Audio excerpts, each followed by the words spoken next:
This is our first father-son duo podcast, and the first podcast that we have our producer. But wait, are you starting this already? I thought we started already. Oh, okay. Not very enthused then. No, I need you to start like, hey. Oh, sorry. Here we are. It's just you don't have the 3, 2, 1. So Yeah, that's true. But we're missing a 3, 2, 1. Well, very simple. Can you give us a 3, 2, 1? No. Ready? 3, 2, 1. Here we go now. Now we're live. This is live. That's the real producer. This is how you have to do the energizing situation, brother. You can't start that podcast, okay? So yeah, here you we need are. you always need the countdown. Here we No, are. but the countdown. I could always count on you bringing me up. All right, so I love it. Here's the thing is that we have our producer with us today. Yes. We have him on the other side of the camera. And why do we have him on the other side of the camera, Ed? Because we got probably one of the coolest, most interesting people I know in my life. Cool here, cat. right? Cool and cat. they happen to be related. They have to be, which sometimes the thing that make you go, But he's not allowed to ask any questions. Yes, he is. Yes, he is. So for those people who don't know, He's you, here to Juan, verify. Introduce yourself. Hi, I'm Juan Del Busto. I been in the community and a banker for 53 years. I was with the Federal Reserve for 40. Well, that's And at the board of Ocean Bank for 13. well, that's the big important big kahuna there is that you were what was your title at the Federal Reserve? I was the regional president for South Florida. I was in charge of the 16 southernmost counties of the state. However, those 16 counties accounted for the 24th largest economy in the world. That's just mad. And then now you sit on this spectacular bank. Absolutely. When I retired from the Fed, there were 16 banks that wanted me on their board, and I couldn't talk to any of them until I left the Fed. I retired 12/12/12. However, I had responsibility till 12/31 of 2012. So after that, a lot of banks called me to interview me to be part of their board. And Alfonso Macedo, the CEO here, called me early in January. And at that time, Ocean Bank had been going through a tough time. And I got an interview with him, and we had lunch. And I said, it was very interesting, and this is the bank that I decided to come to instead of some of the other ones. And when I signed on at Ocean Bank, a lot of the other presidents that had talked to me thought I was going to go to their bank, and I had never promised them anything. But I've been very happy coming to Ocean Bank. What was the deciding factor of coming here? I think my lunch with Alfonso and what they had done, there were some other individuals here that if they were still had been here, I might not have come to. And the way the bank was already progressing towards the next level made me feel very comfortable. So this was an area that I felt very good in talking to him and coming to the bank, and no regrets. It's been great 13 years. Can I interact there really quick? Because I want to say that I think that one of the deciding factors could have been this cortadito that I just got here at the Cafe 1862, because we are on their floor. What floor? This is the 4th floor. And this is called like the little innovative area here at Ocean Bank. I mean, I know you guys can't really see it out there, but this is spectacular. That's amazing. But on full disclosure, I had never been to this floor until a few weeks ago. No As a way. director, I'm on the 6th floor. I've seen the 5th floor. But I was amazed a few weeks ago we had done to this. And what did you guys have to do to get your landlord to do something like a nice floor like this? The landlord is the owner of the bank, so that was easy. That was easy. And I've been trying to pitch our landlord to have a little outside area there with a mini golf. So have I. I've tried to talk to that guy. But that guy's always so busy trying to resolve problems for everybody else. He's always putting out fires. Always putting out fires. They call him the fireman for a reason. So Juan, before I get into the fact of vetting everything you say through our, guy that's going to vet everything. Fact checker. Fact checker. We brought a live fact checker for you. Take me back to the moment, and because I want to get into the sense of, we're going to get into the bank, but in the process, I want all those viewers out there to figure this out. How was it the fact, and with what president of the United States did you start in the Federal Reserve? Good question. Well, that was back in 1st of January 1973. Wait, some people were here when we were born. So I wasn't even thought about. Nixon or Ford might have been in there, but one of the things, when I got to the Fed, I had 5 knee surgeries, so I knew I was not going to go play football. Right. That was obvious to me. So the reason I started at the Federal Reserve is they had a great education reimbursement program. And I started at the Fed, and you know how people say, I started at the mailroom and worked my way up? Well, I had to work my way up to the mailroom. Because I started there making boxes to put records in. And then my first week at the Fed, I was in the book vault where we were doing the records, and the lights go on, and there were no emergency lights. I was like Pac-Man hitting shelves to get out of that vault. I bought a flashlight on my own. I didn't ask for the Fed to buy me one because that was never going to happen again. But I started my college degree. I got a degree from the engineering school in industrial technology from FIU. But I never planned on staying at the Fed. I planned on getting my degree and getting out. Now, when I started at the Fed, not only was the president, but the first governor and chairman was Arthur Burns. Arthur Burns, I didn't know who he was. I could care who he was. I was 18 years old. I didn't plan on staying there. But after I stayed at the Fed, I started Fed history. This guy was the chairman of the Federal Reserve, and he couldn't spell inflation if you put all the letters in a row. So he was terrible. That just took a whole turn of events. I thought you were going to praise him. No. So that was through history. But I started progressing in the bank, and I started getting promoted to another level. Then I left the bank after 8 months, and I went to work for Eastern Airlines because I was 18 years old. They had a great, you could fly for free, nice. And I thought it was great. Yeah. And Frank Borman was running Eastern Airlines, who was an astronaut, and he wasn't running it worth a darn. So they transferred me to where I would work 1 week days, 1 week nights, 1 week afternoons, and I was going to college. So I came back to the Fed. When I came back to the Fed, I had done a good job, so they hired me. What do you want to do? I want to work in the computer room. So from then on, I started getting promoted to assistant supervisor, then supervisor, then assistant manager, and that's how I worked my way up. And I really liked it better than being an engineer. So through my career, I progressed in that area, and the Fed was very formal. When I grew a beard at the Fed, they went crazy. We could not leave our office, even as an assistant manager, which we had suits. You couldn't leave your office without wearing a coat. Why is it like that? They're just extremely formal? It was extremely formal. But do you think it's still like that now? Not as formal as that, but in the executive dining room at the Fed now, even when I left in 2012, if I was in the dining room as the president of the bank and I didn't take my coat off, no officer could take their coat off. Oh, wow. So it was very formal. When we first started... like a lot of stuff during that time. You couldn't even fly in a plane without being nice and formal. Men had to wear jackets. Yeah. I didn't know that. Yeah, Is that real? Absolutely. Yeah, 100%. that was real at the Fed. Well, now people go in pajamas. And which is horrible. Back in the 80s, pink shirts like this one were very in. I would go to Atlanta with a pink shirt, and they would have a nervous breakdown. Coño. It was white shirts and blue shirts. And I had blue suits, and I had blue... Very American. I used to dress well in the old days, and I had blue shoes that would match my suit. Yeah. 3-piece suits.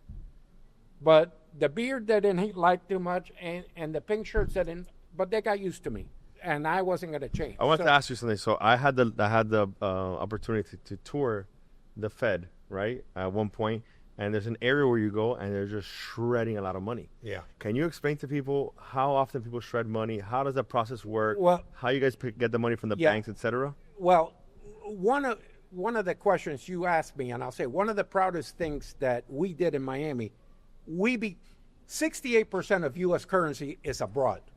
When I was at the Fed, it was 65% of the U.S. currency abroad. Every country, no matter what, uses the dollar.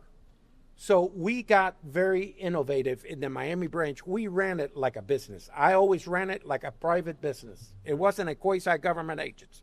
I was very strict on production. I was very strict on attendance. I was very strict on quality. And one of my proudest moments at the Fed, the Miami branch was the number one ranked branch in the country for quite a few years on cost efficiency and quality.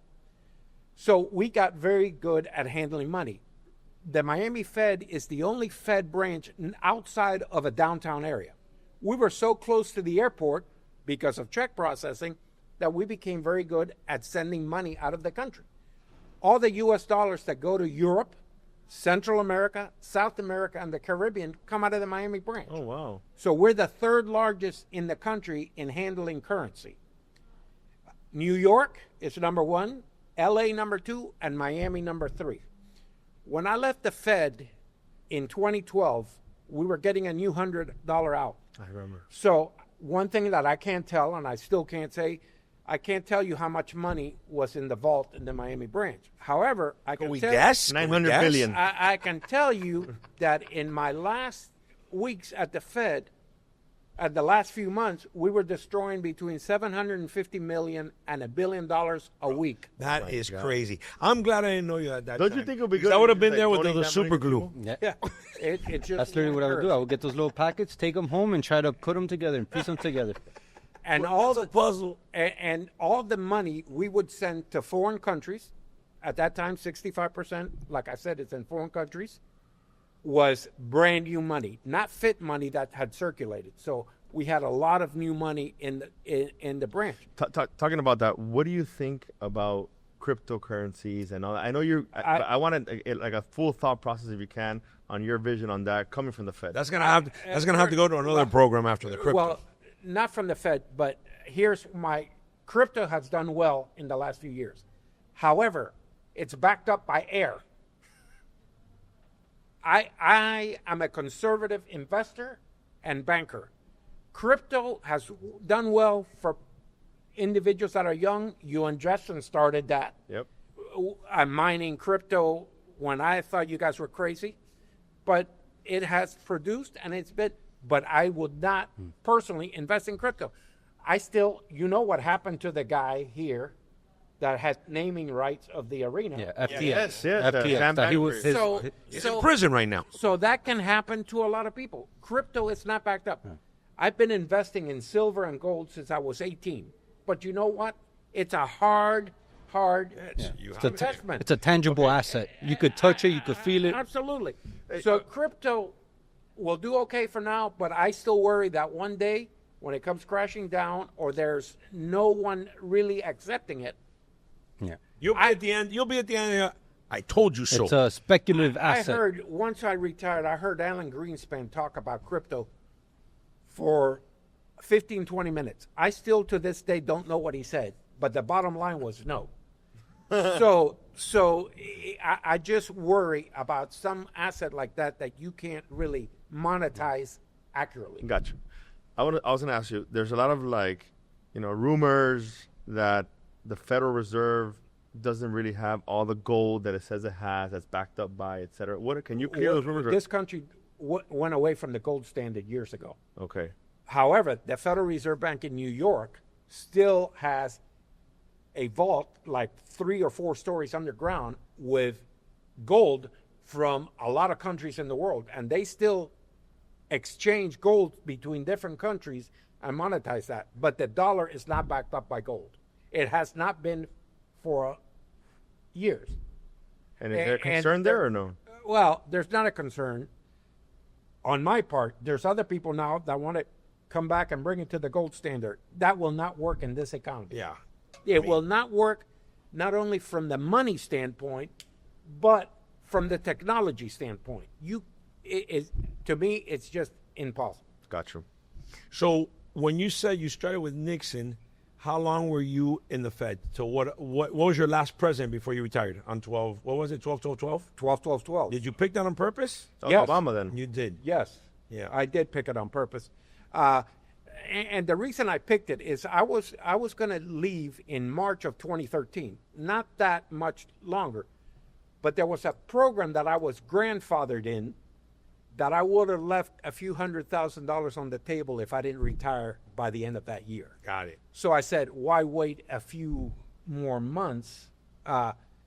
for that, but I still made it 40 years because I started the first business day in 73, and I was on there on the books. So you ended with who? With Obama? Yeah. You ended with Obama? Well, yeah, 12. Okay, 12. Okay, all right. What would you say during your tenure at the Fed? What would you say is like the most catastrophic thing that happened? Or I remember once you telling me the whole situation with 9/11 was like a big issue. And 9/11 was traumatic in the country because the economy wasn't running. We weren't exchanging checks, and there was no planes flying. So one of the things that we did after 9/11 is the processes that we learned here about Hurricane Andrew were implemented a lot nationally because it became a cash society in Miami with Hurricane Andrew. All the banks were closed, whatever. So there's 2 Federal Reserve offices in Florida, one in Jacksonville, one in Miami. We have a lot of checks drawn on each other. So what we did right after 9/11 hit, we had like $500 million to $1 billion drawn on the Miami branch and about the same amount of money in the Jacksonville branch. Remember, Jacksonville had Orlando, Disney World, whatever. So what we decided to do is we would process the checks drawn on Jacksonville branch, and we would drive to a gas station in Melbourne, Florida, and Jacksonville would drive to Melbourne, Florida with the checks, and we would exchange checks. So we eliminated billions of dollars of float through that whole process by clearing checks with each other. Wow. What we started here in Florida, other branches did, Cincinnati and Columbus. So we started exchanging checks to eliminate float in the whole economy of the country.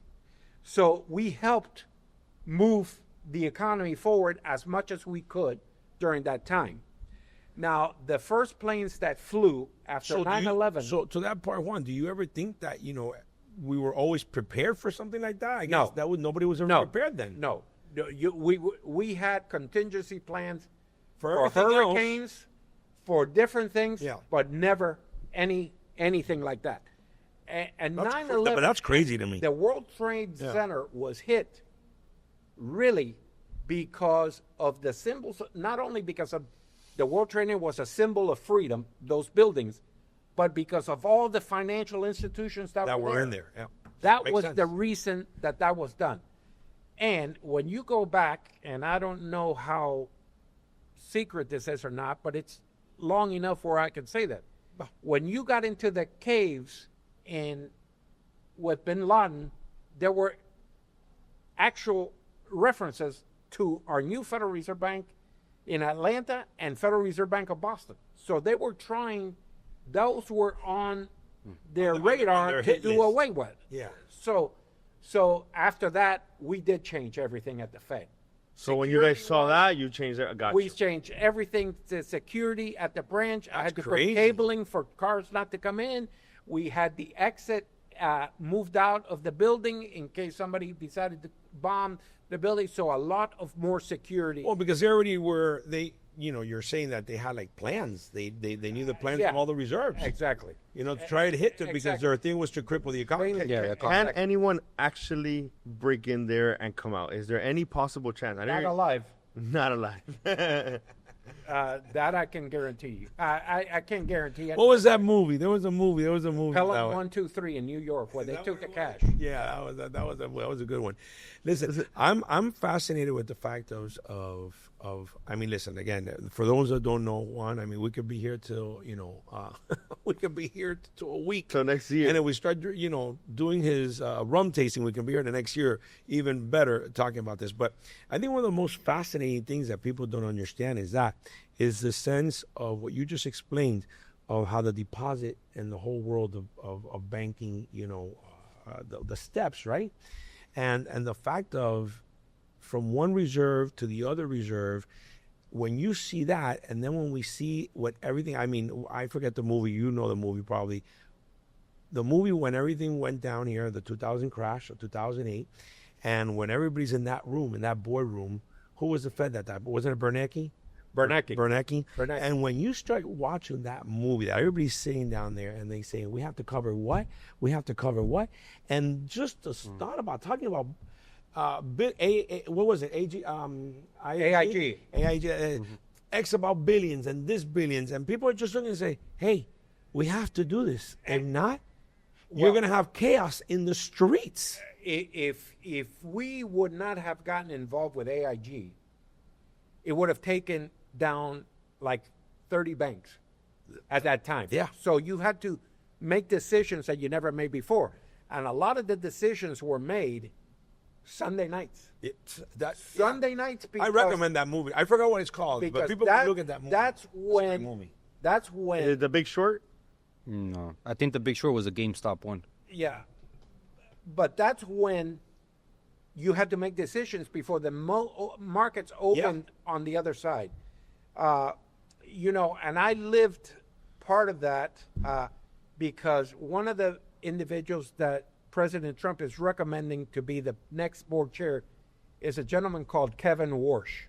Okay. He was one of the top two. He's one of the top. He was a board member that Chairman Bernanke brought in. Brilliant guy. He's married to the granddaughter of Estee Lauder. And I think he would be great because... But you know him personally, or...? Yeah. His parents used to live in Palm Beach, and we used to take him there once in a while. And I was on the car with him, and I can't give the details publicly, when this was going on, and he was very methodical, very direct, and very calm. even. Very calm. Calm. Right. Calm sometimes, not necessarily all the time.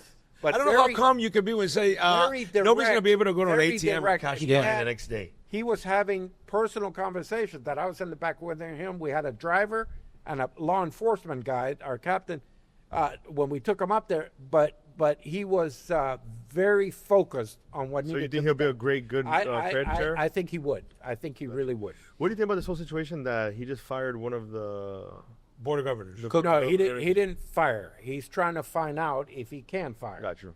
But let me be clear. Regardless of what political affiliation or party you're in, the Fed needs to remain independent, like it has been. It was created by Congress. It's independent because Fed looks at monetary policy, the Treasury looks at fiscal policy. We need to have that balance to make the economy work as well as it can in this country. What for people like, as an economist, what economic indicators do you look at that determine what's good, what's bad? What are you looking at when you wake up? I tell you, as an economist, I had to look at a lot of different variables. But my things that I key on to this day is our debt to GDP ratio. We spend our debt to GDP ratio in this country, we're at a deficit at 130% or so. So we're spending 30 cents every dollar in this country that we don't have any money in the account. That's how it is. Japan had the lost decade. They're the worst major economy in the world at 290%. They're somewhere around there. But of the largest economies in the world, we're like second or third worst. And we keep doing this. We keep spending money without any money in the account. We just kick it down the road. In my lifetime, probably in your lifetimes, you and Eddie, we're not going to get out of this deficit. Even if I have grandkids, I'm still worried that we're not going to get out of this. Maybe even great grandchildren. A great economy working, you can have deficits, 60%, 70%, but not 130%. You keep spending money, and there's no money in the account. That was one of my pet peeves. GDP, I look at constantly. How is the economy growing? But my third worry is debt. We're at $1 trillion debt. GDP is going up, but you know what? Everybody's building up GDP on credit. They're putting it on credit cards. So that's a problem for the future. And the other thing I track all the time is the savings rate in this country. Because if people are spending trillions of dollars on credit, and then they're not saving money, if something hits again like a 2008 and 9/11, How are people going to pay for this stuff? They don't have any savings, and they spend all this money. So how are we going to pay for this economy? So those are 4 I track, like 20 or different things Gotcha. constantly, and I track if I'm doing a speech about 30 things. But these are 4 that I think I'm very passionate about and I'm very concerned So about. grading on that from, A, B, C, D, E, A, B, C, D, or F, where are we on that? On deficit, Yeah. we're like a G. Oh my God. We are. So we're worse than So triple F. Triple F. But what do you think about everything now recently with the tariffs and this and the big beautiful bill? Like things that are you see things going in the right direction at least or no?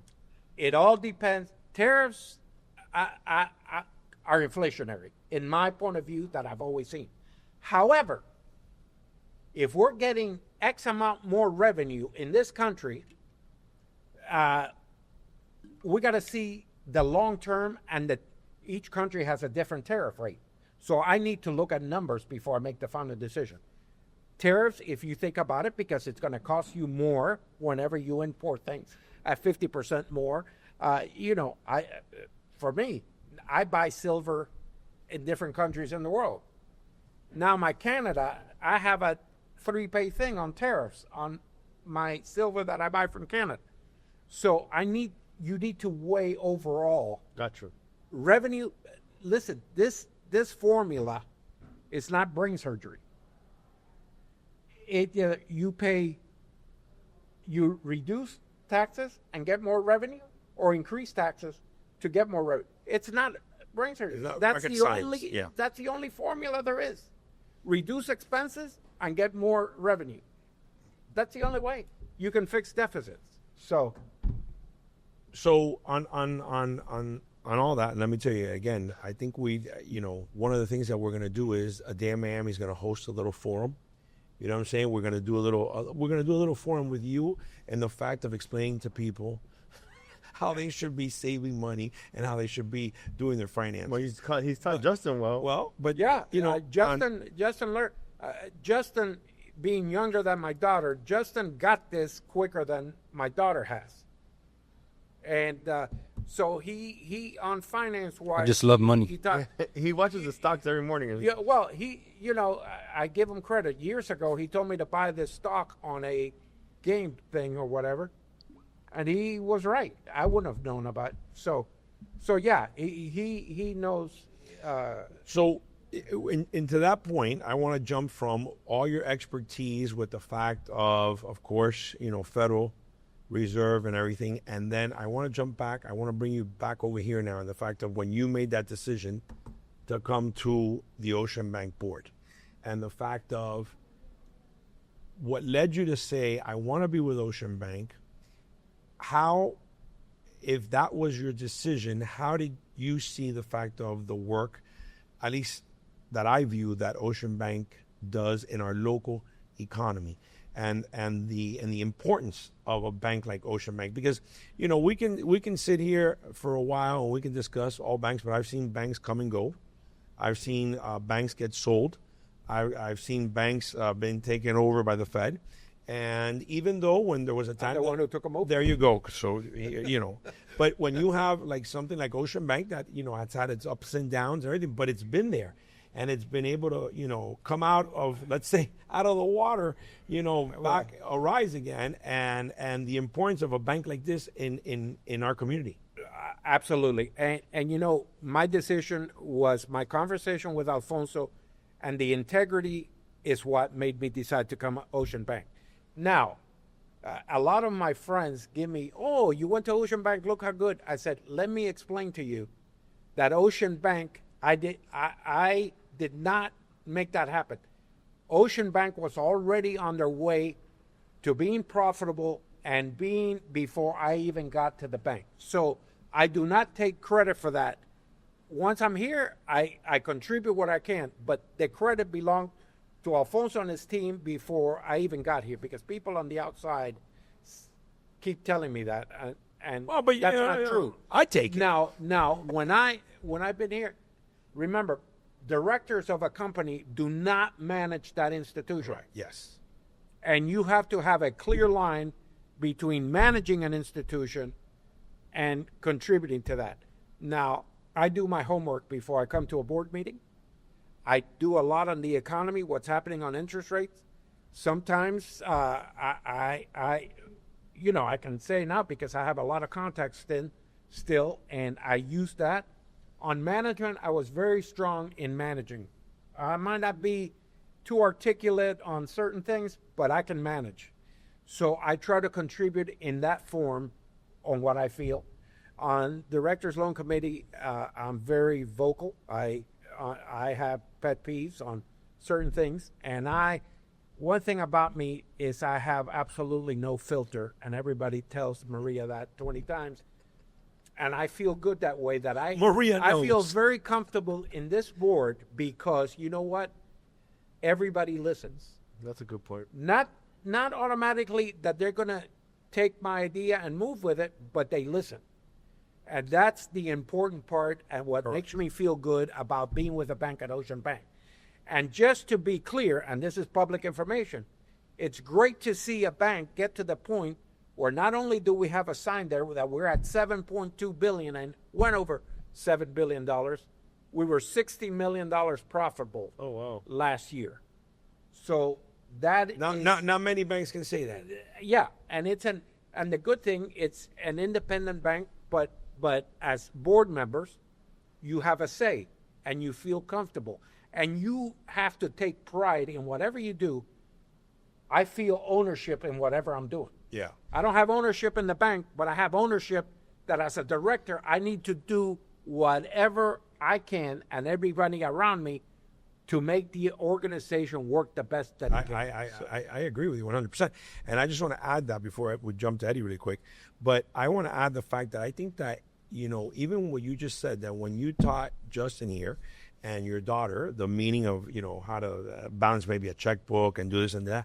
I think that, that's should be like a requirement, like in like even in schools with kids, and the things that make me go home, but I'm thinking maybe that we gotta talk to Ocean Bank and maybe do like a little thing with young teenagers and be with schools and bring them and give them a little lesson. Financial literacy. Financial education. I'm involved in a board like that, CFT, Center for Financial Training. Yeah. Financial literacy is the most important thing. At the Fed 20 years ago, we started hiring teachers to do financial literacy. Whenever they had a tour of kids come in, and I was at the bank, one of the requirements that I had, I wanted to talk to those kids if I was available because I wanted to start them early.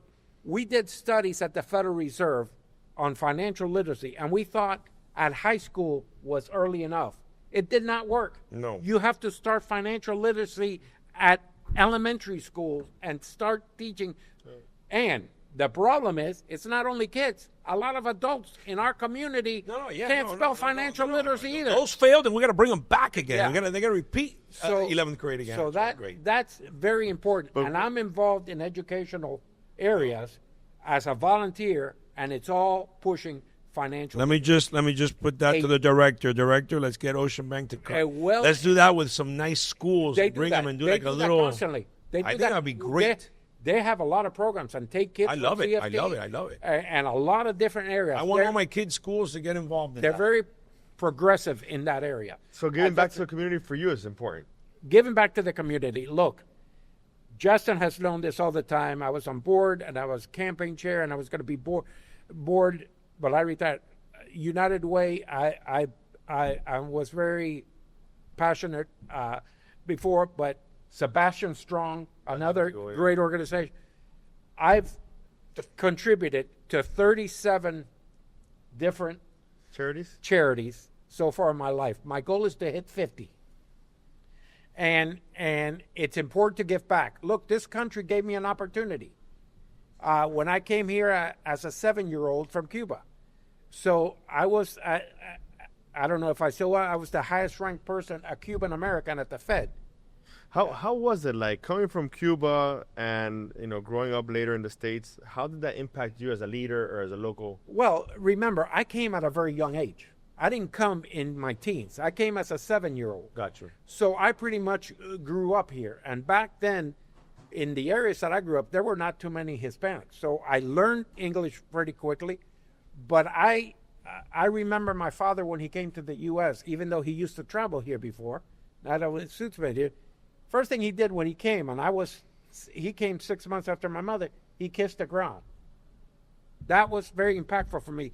The second thing my father did, a week after he was here, he was 40-something, he tried to enlist in the U.S. Army.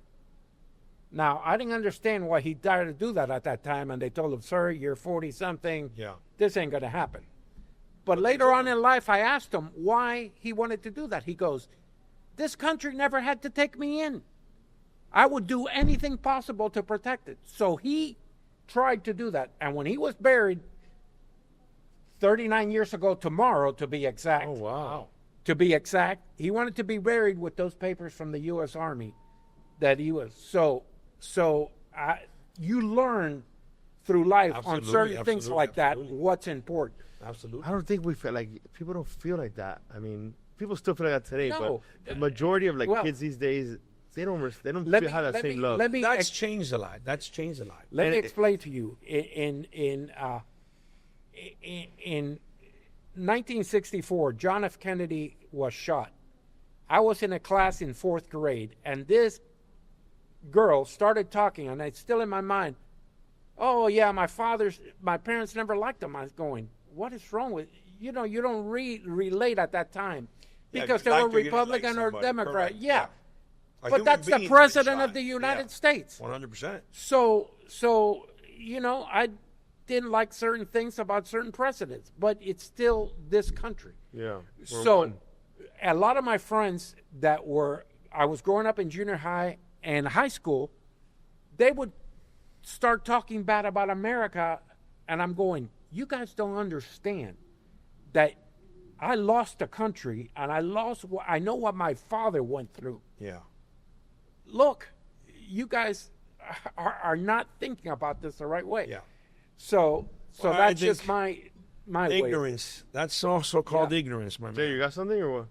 Yeah, well, I mean, I think we just asked Justin in the sense of like, what was it growing up with dad like this? You know how he spoke about him being a great manager?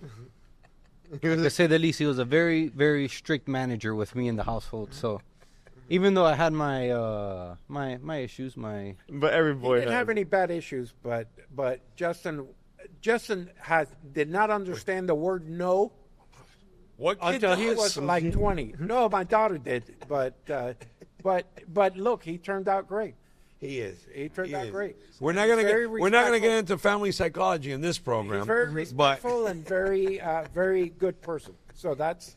So, but listen, I wanted to add some point there, and I'm going to call you out on it now, live right here. You said you charities. Have you been donating to the best charity, which is La Liga contra el Cáncer? I did. I have. Okay. All right. I have. Because we are at the house of Liga contra, because this bank always supports Liga contra el Cáncer. I can tell you, as an executive of La Liga contra el Cáncer, the guy that does the Liga contra el Cáncer telethon, this bank has always said present 100%, and I only wish that every other bank out there could go ahead and take a lesson from a bank like Ocean Bank, because they have always said present and they said yes to every event and everything in this community.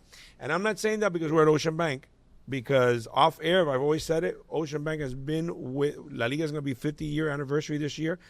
They've been out of that 50, I don't know, like 30 some years. And they have always said presente. So, I thank you as a board of director also for helping us with that. No, yeah, and like I said, Ocean Bank steps up naturally. So always. So tell us a little bit about your extracurricular activity. And we're not, and it's nothing bad. It's not, he doesn't do anything on OnlyFans or anything like that. It's rum tasting. You know what that is or no? Yes, I do. Let me start out how I started on rum. As a 12-year-old, I was a child actor. I did voiceovers for many movies. No way. I didn't know. This is the man of mystery, the man of many dreams. The most interesting man in Miami. So, movies like, series like Rawhide, I Love Lucy, Scooby-Doo, Big World of Little Adam.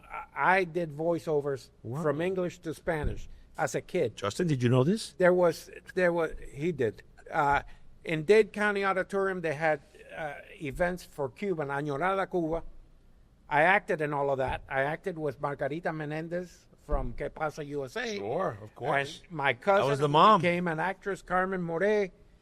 And we had a closeout of Bridge Over the River Kwai, which was a movie from 1957 that was dubbed in Spanish in the 60s. My father was the engineer. They had a closeout of a movie, and they had a party. I was intrigued by a white Bacardi rum bottle. That the bottle didn't say anything, but when you're 12 years old, you're able. It just attracted me. Okay. Back then, at 15 years old, you could travel by yourself to the Caribbean on a cruise. You could go with friends. Now you got to be 21, 25, whatever. Back then. And even though I legally couldn't drink rum, and I probably shouldn't say this, I brought back 15 little miniature rum bottles. There you go. That's what we wanted to hear. So, back then there was no internet, no social media. I read everything I Those could were the about good rum. days. There was nothing. We're talking, early, late 60s, early 70s. In my 20s, I would go to liquor stores and they would have a rum tasting. I said, well, this rum needs this and this. And they go, who the hell are you as a kid to tell us what it is? But I used to go to a lot of those when they had them. And then they got to know me a little bit and goes, he might be right on this. So then I started judging in my 20s at different little places. And then somebody found out about me and I became part of the rum expert panel. This is 1 of 12, right? Huh? 1 of 12? 28. 28. 1 of 28. 1 of 28. And I started judging not only locally, but around the world. I got invited to the Rum Fest in Germany, then the Rum at Rome, and I still get invited now. And so that's how I started. But you're a padrino to some Yeah, well, Facundo Bacardi. Right, the Facundo series of rums. But let me tell you what happened.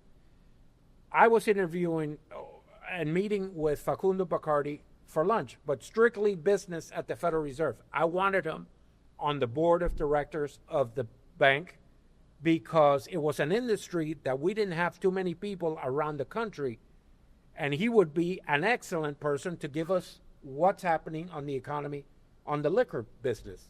So nothing to that you... So I didn't mention anything about rum at Gotcha. that time. So we had an hour and a half lunch. My chief of staff, which was Lon, a Green Beret, very methodical, followed the 7 Ps, which means prior proper planning prevents piss poor performance. And he followed Say that 10 times quickly. and he followed that to the T. We're leaving the lunch, and Lon goes, by the way, Juan is 1 of 28 rum experts in the world. And Facundo looks at me and goes, what?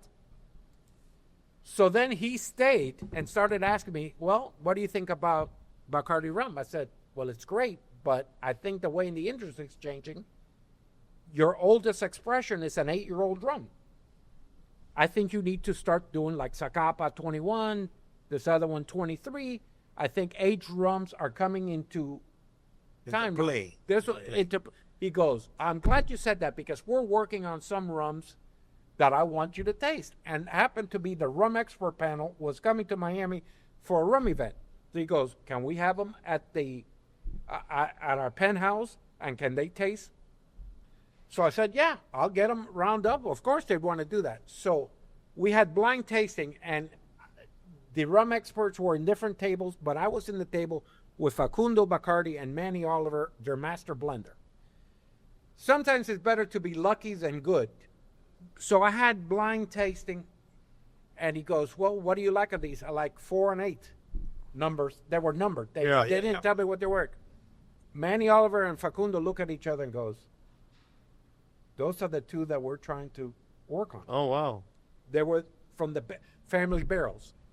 So after that, I worked with Manny, and every judge has a certain kind of criteria. My strong criteria in judging, even though we have the same numbers that we do, is smell. Yeah. Because you want to sell rums to everybody in the world. The first thing women do is smell. Everything, yeah. So you wanted to have a good aromatic smell. And the other thing for me is it's got to work well between taste and finish. No matter how old the rum is, if there's a big break in that area of when you're tasting rum, you need to change it. Yeah. What would you say is like your top 3 rums? Well, Facundo Exquisito is one of my top rums. Like number 3, 2, or 1? You can. I usually, when people ask me that question, I give them 10. Because today, my palate is for Exquisito.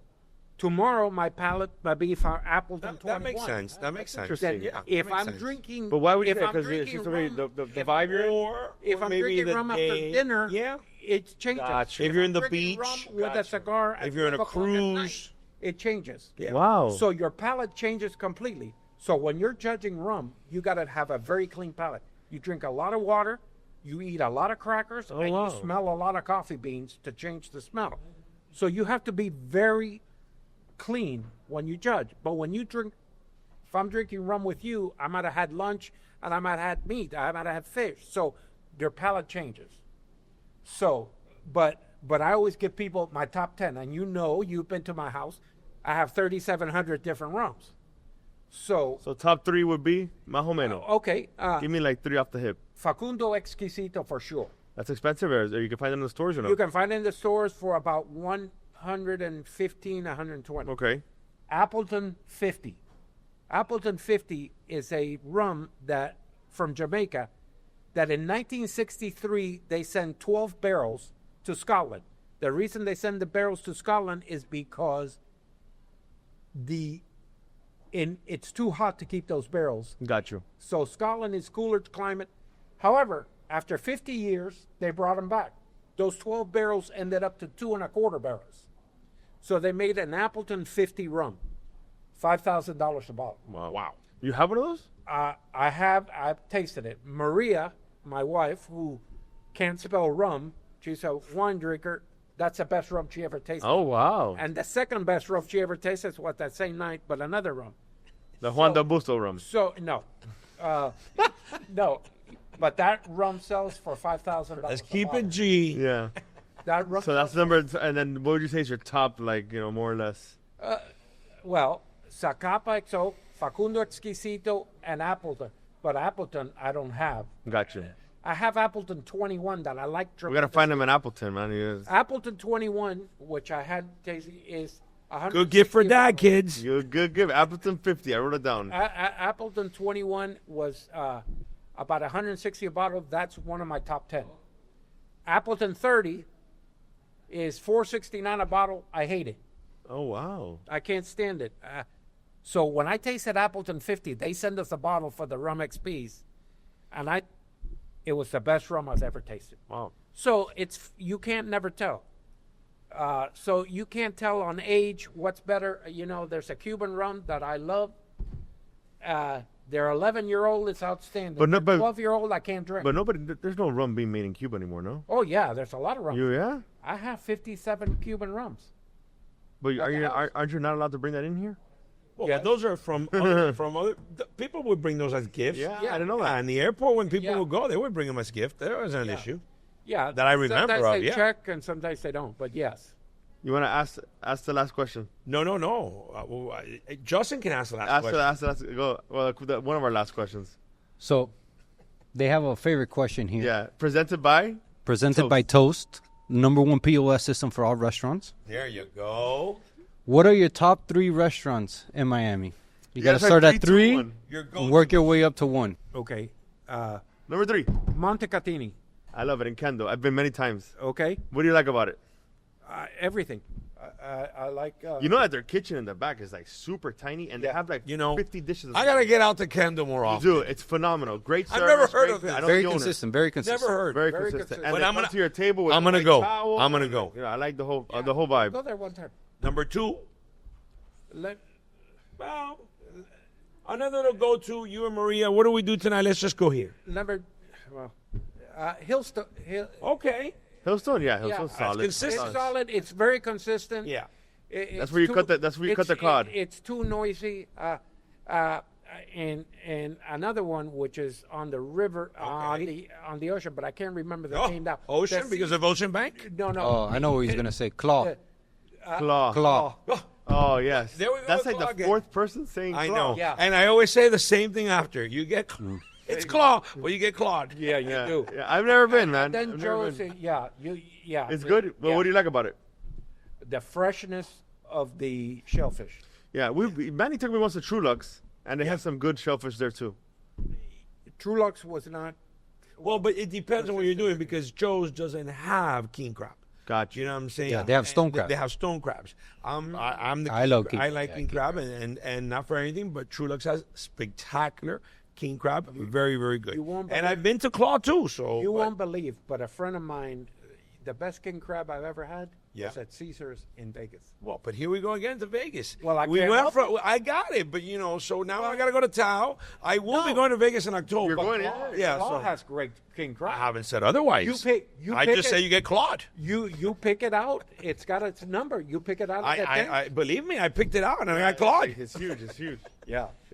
I got the lucky number, but we got the lucky bill. as But no, well. but I've seen. King crab goes for like $55 Oh, a pound. crazy. You know, it's not- So listen, before we go, we just want to say that we want to obviously thank you and thank Ocean Bank for permitting us to come, live from this spectacular.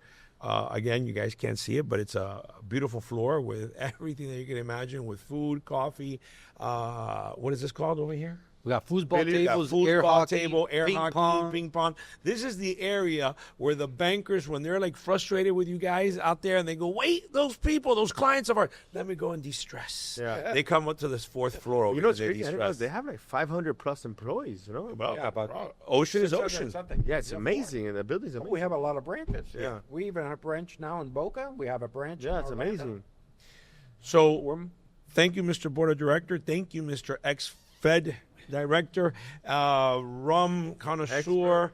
We didn't even life get into the travel experiences. life. But No, I'm telling you, we just got to do just one whole series Yeah. with the Juan The Del one. Busto series. And again, guys, thank you, Ocean Bank, and to the next one. Thank you. My pleasure. That was good.